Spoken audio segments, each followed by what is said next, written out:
then again, I serve at the pleasure of the board, and we'll go back to the drawing board to continue to strategize how we deliver on the promise of a brighter future for every child and every family here in El Paso ISD. So with that, I'll take questions about the plan that we presented and about some of the recommendations that we've made. Just go around like so with Connie. Sure. Okay. So I was wondering if there's any more that you can tell us about the plan to work with UTEP to study the effects of school closures, and if there is any official agreement with the university yet on that study. So I would say that there's no official agreement, so I want to answer that directly. I am in ongoing conversations with a number of professors there. I have a scheduled meeting, another follow-up meeting tomorrow.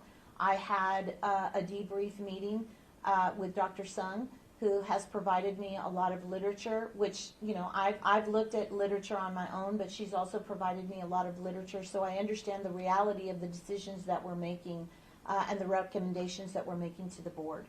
My ask of UTEP is that as we entertain making decisions that include the closure of 10 elementary schools and having those students relocate to a sister school or to a school of their choice because we're open enrollment, and offering transportation to any school within their zone of excellence, I want research. I want a research study that follows what happens next. How effective was our transition plan? What are the outcomes of students? Are they finding success? Or are there negative impacts that are impeding their success? Because that research is going to be critical for us to continue to address any issue that might surface as a result of our decisions. So while I know that the research says that school closures can have significant negative impacts on students, I'm committed to developing a transition plan that mitigates as much as possible any negative impact, and continuing to follow students for the next 3 years. Not only the students who have been faced with a transition, but the receiving schools, to make sure that we're seeing, you know, positive outcomes result from our decisions. Okay, so if the initiative is approved, what is the timeline? Like, when are the schools closing? How, and like, when are they switching to the next school? So the remainder of the timeline, so the board will vote in November. As soon as the board makes their decision, should they support the recommendations that we bring forth, then we will begin immediately to execute the transition plan.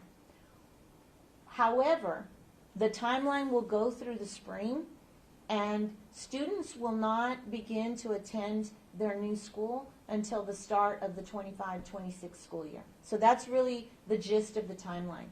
But we have specific timelines for example, we will begin, we've already begun to have preliminary conversations with the faculties and staffs of the impacted schools that are that will be brought to the board, you know, for their consideration for closure, because faculty and staff have a lot of questions about their employment, right? So we'll begin to have those conversations. We've already begun to have those conversations, but once the decision is final in December, we'll continue to have those conversations, and by the time that people leave for spring break, our commitment to employees is that they will have clear information about where their employment will be for the 25-26 school year before we start opening the door to interview and hire any new employees to fill vacancies. We are launching priority registration for parents, and we'll launch that priority registration beginning in January. And from January through spring break, right before spring break or the spring intersession, we want to make sure that all families that have been impacted by the decisions, have been given the white glove treatment, if you will, to walk them through registration and make sure that they've been able to make an educated decision about what choice they want to make for their child, whether that choice is a sister school or whether that choice is a school within their zone of excellence. We'll also be, during that time, sharing with them, if you choose this, this is the transportation, right? And again, we've committed to transporting students within their zone of excellence to any school of their choice. So the timeline is for us to really solidify transition moves for parents and for staff by the time we leave for spring intersession. Now, we've also talked to the board about building improvements for some of our sister schools, and that would work through the remainder of the spring and the summer in anticipation of students coming back in August for the school year, 25-26 school year. So parents and teachers have raised concerns about a lack of transparency during the first two phases of this redesign. How will phase 3 ensure that parents are fully engaged and they're fully aware of what's going on? Mm-hmm. Well, while I believe that there are some who would question our transparency, I want to reiterate my commitment as a superintendent to transparency, to keeping the community informed, and to involving the community in the process. And we've done that. Now, the question remains about whether the information that we've presented is information that people are willing to accept. I view that as different than being transparent. We've posted information to our website. We've been, we've communicated when the meetings are. We've had translators there to translate. We've done, we've set up the meetings so that there are small group opportunities so that every voice can be heard. All questions that have been asked have been answered, and I've stepped outside of the formal community meetings, and I've worked to build civic capacity across the community with elected officials, with the Chamber of Commerce, as a result of some of the public comments in the boardroom on the 17th. I've reached out to LULAC to schedule a meeting so that I can continue to meet with them and address any concerns that they might have.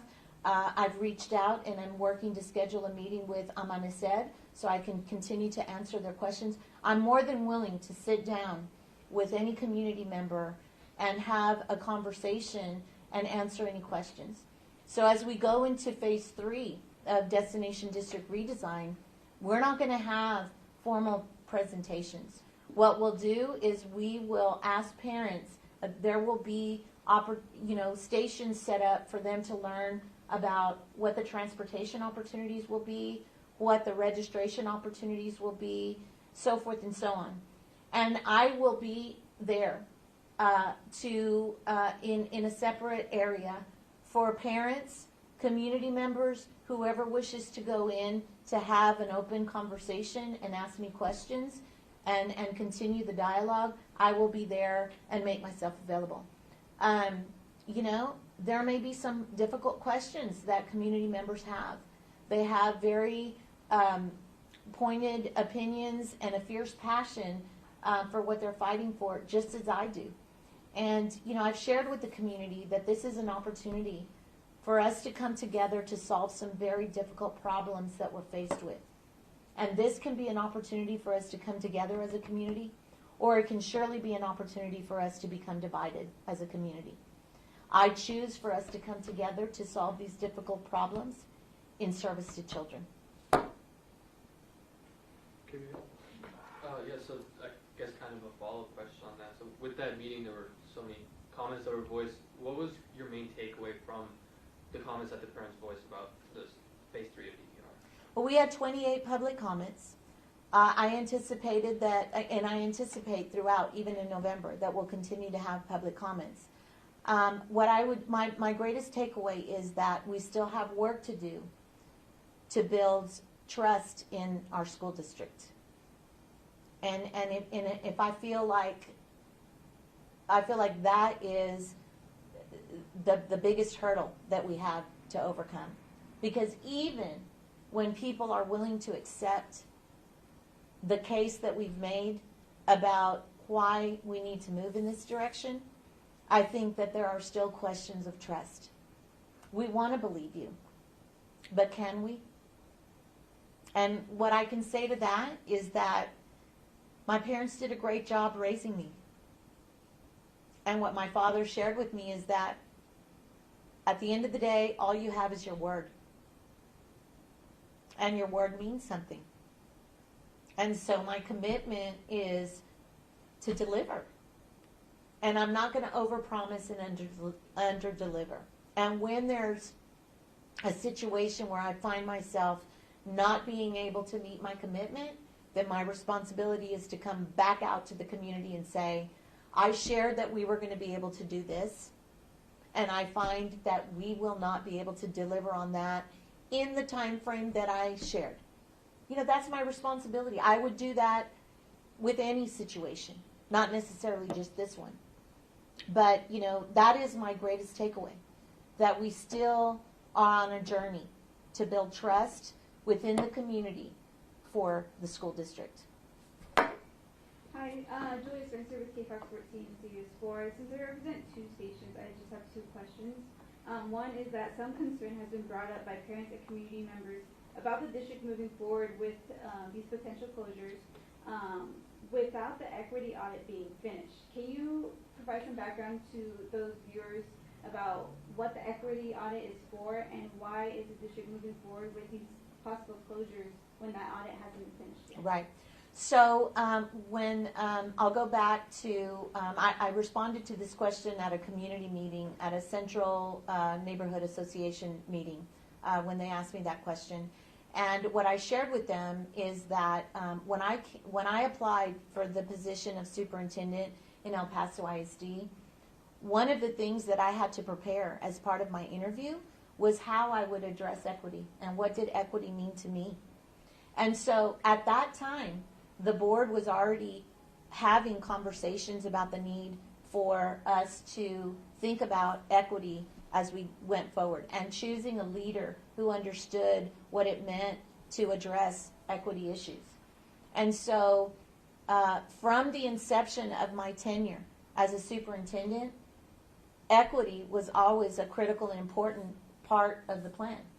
As we developed our strategic blueprint, one of our strategic levers is equity by design. We know that in the 140-year history that El Paso ISD has been in existence, there have been a number of inequities that have surfaced and are part of the way that we do business in El Paso ISD, unfortunately. And so we, have followed through with enlisting an external entity to conduct an equity audit. And that is in play right now. As we speak today, that is in play. And the preliminary work that's been done by the auditors has been a document review. And in November, they'll be sharing with the board any information that they've gleaned from that preliminary document review. However, the final equity audit will not be finished with a comprehensive plan that includes findings and recommendations until April, May, or even June. And if we think about the timeline that we're under and the critical nature of the decisions being made, if we wait for the equity audit, there are inequities that we can address with the actions that we take today without having to wait for the comprehensive audit to be released. We're in constant communication with those who are conducting the equity audit to ensure. Now, we're not impeding or trying to influence the outcomes of the audit, but we are in communication with them. So if there's any preliminary information that would inform some of the decisions that we're making within the next few weeks, that we have that information. And that would be solely based on a document review. Because right now, there's, surveys that are going out, to students to respond to and to parents. There are focus groups that are still at play that the auditors need to conduct. And they have to call all that information, mine through all of the data, and put together a comprehensive report, as I said, with findings and recommendations. And so, my response has consistently been that I know that inequities exist right now. And there are actions that we can take today that would serve to begin to bridge those inequities without having to wait for the full audit, in May or June. Now, that audit will continue to inform the work going forward. My second question is, I know this redesign is focusing on elementary schools within the district. How far down the line would it be until middle schools are considered to be consolidated in the future?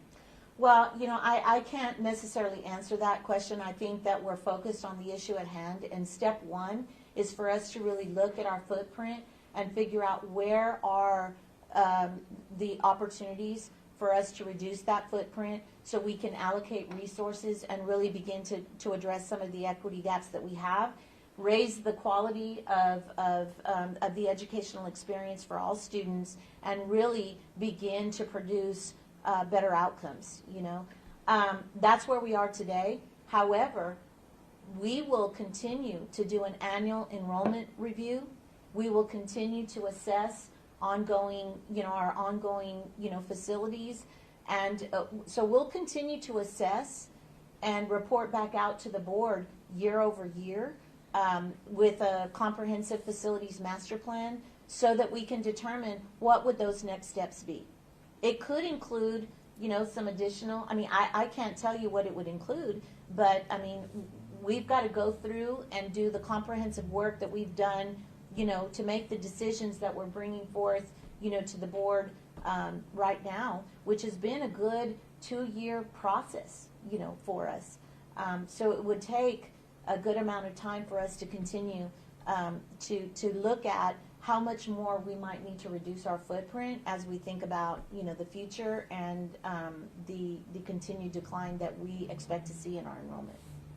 All right. Thank you so much, everyone. Well, real quick, I know that during the last meeting, and it was mentioned very briefly, a talk about rebuilding Zavala Elementary and being included in a bond. And I think it would benefit all of us here if you could just talk a little bit about the plan to potentially rebuild Zavala Elementary. Well, that obviously, so I want to be clear about this. All of the recommendations that we're making to the board are with the assumption that there will be no bond, okay? So, because there's no guarantee that the voters have an appetite for a bond going forward, right? So all of the recommendations are under the assumption that there is no bond. However, you also know that the board has approved a contract for a bond strategist, so we are working to build a package going forward to present to the voters. Should a bond, be approved by the voters in the future, in that package, we fully expect to build a new school in that area, because what we know is that Tinajero pre-K through 8 is busting at the seams. We have, Cooley and then, Zavala. So we fully expect, as we build a bond package, to include that within a bond. Thank you. I know That's good, everyone. Thank you so much. We Super. usually said we have until 3:30, and it's only 3:06. You want to take it? That's Okay. Okay, another question that parents are concerned about. Well, thank is you all for class being sizes. efficient. Another question parents are concerned about is class sizes. I know more students will be moving into others if consolidation were to happen. What can you say to those parents about those concerns? Are more classes going to be built and added, or will class sizes increase? So classes being built and added are not part of the, because we have plenty of space in our buildings. Part of the conversation that we've had with the community is that right now, the average utilization of our elementary schools is 58%. So there's plenty of room to take on students in any of the sister schools that we've recommended. Staff follows kids. So we do not expect an increase in class sizes as a result of these decisions. The state holds us to keeping class sizes 1 to 22, and we have to submit a class size waivers to the state if we go over that. And so we will continue to maintain, the recommended class size, and when there's a need to apply for waivers, we will. We apply for waivers now in some cases but we typically do not allow a class to go beyond 24 before we add additional staff, right? So there's no danger of increased class sizes. Now, what I would share with you is that if we're not able to successfully reduce the anticipated budget deficit that we reported to the board, there is a risk that class sizes would increase, not necessarily at the elementary level, but now we're talking about a district-wide, situation that will have to continue to problem solve. Anything you can say regarding the ethics complaint filed by the El Paso Teachers Association against EPISD? I would share that I'm focused on the elements of the destination district redesign work, and that my responsibility is to work with each board member to share all of the information that they need to make an informed decision, and their job is to hold me accountable for the execution of the plan. And I know if consolidation does happen, 10 new properties will be added to the 16 that the district currently has. Just for an example, say one of the schools on that list is Lamar, and if that's right next to Wicks Middle School, is there a possibility for that property next to schools that remain open for those schools to expand at all? Well, I mean, that remains to be seen. Again, we've got a bond strategist on board. We're working to develop a bond strategy. If Wiggs is a building that is part of the bond package, and there's an opportunity to expand the footprint, that might be an option. But what I would share about any surplus property that becomes part of the district role as a result of this decision, we've got an aggressive plan to work to offload any surplus property within 5 years. And so I don't believe in the last round of closures there was a well-articulated plan, nor was there a time frame by which we would offload any surplus property.